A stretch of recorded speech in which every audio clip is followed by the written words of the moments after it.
Ano yung gagawin mo kapag nasa harap ka ng isang patay na tao at paglingon mo, nakita mo yung multo niyang nakatayo at nakatingin sa'yo? Ganito kasi yung nangyari nung namatay yung lola ng kaibigan ko.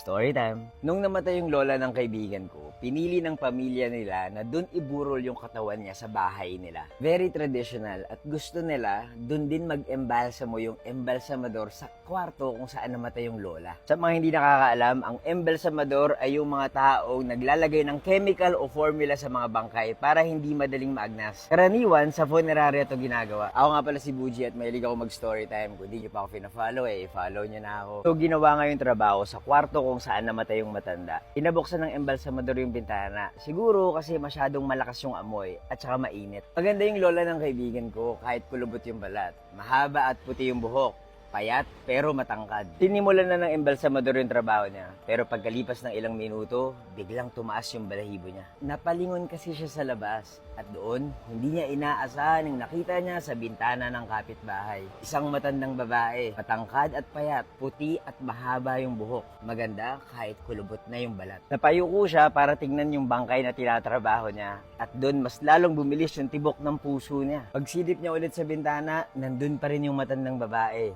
Nakatingin sa kanya. Napasigaw siya at tumakbo palabas ng kwarto. Tinanong ng pamilya kung ano yung nangyari. At ang sabi ng embalsamador, yung matandang patay, nandun sa kabilang bahay.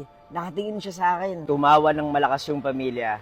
At dito, mas lalong natakot yung embalsamador. Sinabihan siya, hindi yun multo, may kakambal si Lola at magkamukha sila. At doon siya nakatira sa kapitbahay.